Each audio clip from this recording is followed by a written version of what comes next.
ये कहानी है विवेक नाम के एक लड़के की जो अपने माँ बाप का एक लौता बेटा था।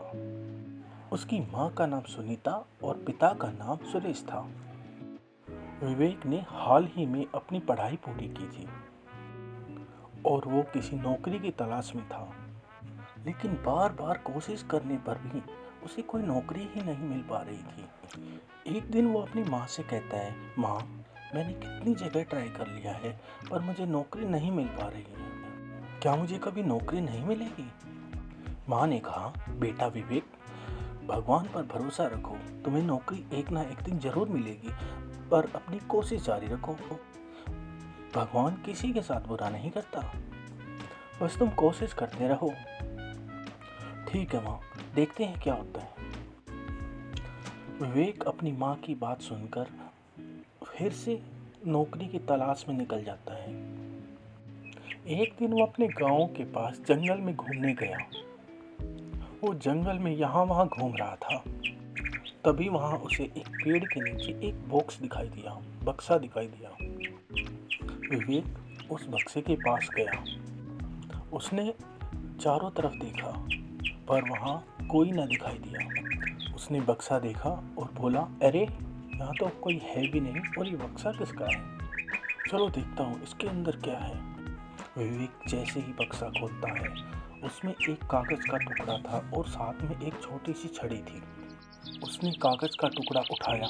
कागज के टुकड़े पर लिखा था, अगर आप खजाना पाना चाहते हो तो रामपुर गांव की शिव की गुफा में जाकर आपको इस छड़ी को हाथ में लेकर बोल बम कहना पड़ेगा और वो खजाना तुमको मिल जाएगा।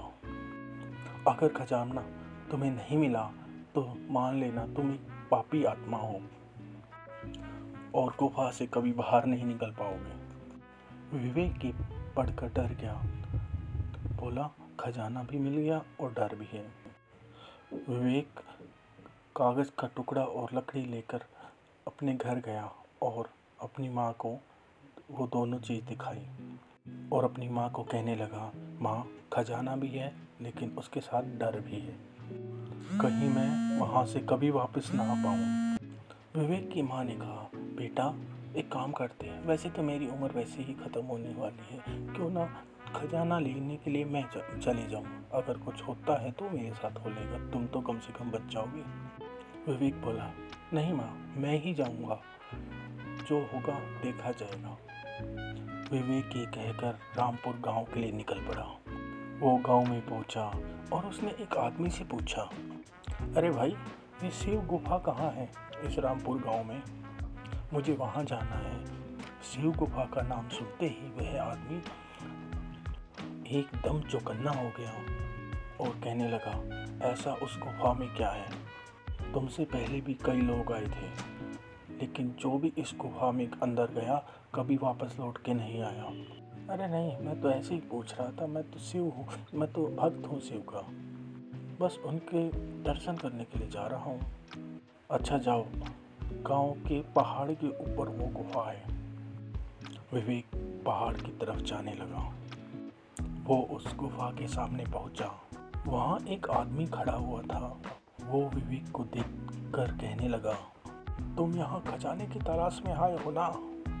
मैं भी यहाँ कब से इंतजार कर रहा हूँ कि कोई तो उस खजाने को यहाँ से निकाले ताकि मैं अपनी पूरी जिंदगी आराम से जी सकूँ। अगर तुम्हें इतनी ही खजाने की ज़रूरत है तो तुम अभी तक अंदर क्यों नहीं गए? नहीं, मुझे डर लगता है कहीं मैं अंदर जाऊँ और कभी वापस ना आ पाऊँ। विवेक बोला, तो ये डर तो सबको है कि कहीं हम अंदर मर न जाएं। तुम अंदर जाओ और मेरे लिए वो खजाना ढूंढो, मैं तुमको उसमें से आधा खजाना ले जाने दूंगा। तुम क्या कह रहे हो? तुम पागल हो क्या? मौत का जोखिम मैं उठाऊं और खजाना आधा तुम रखो? देखो लड़के, खजाना तो मैं लूँगा ही लूँ, तुम नहीं तो कोई और सही, यहाँ से खजाना मैं किसी को ले जाने नहीं दूंगा। विवेक बोला, ठीक है, हम दोनों अंदर चलते हैं, जो होगा सो हम दोनों के साथ ही होगा। वो दोनों मन में यही सोच रहे थे, खजाना मिलते ही वो एक दूसरे को जान से मार देंगे और फिर सारा खजाना उसका हो जाएगा। वो दोनों मिलकर अंदर जाते हैं। अरे भाई, अब तुम बोलो, अपनी छड़ी निकालो, निकालो, कहाँ है खजाना? ठीक है, मैं कुछ करता हूँ। विवेक ने वो छड़ी हाथ में ली और बोला, बोल बम बोल बम बोल बम कहने लगा। एकदम वहाँ तेज रोशनी हुई। दोनों की आंखें बंद हो गई और जब दोनों ने आंखें खोली तो वहाँ पर एक सोने का ढेर था, सोने के सिक्कों का ढेर।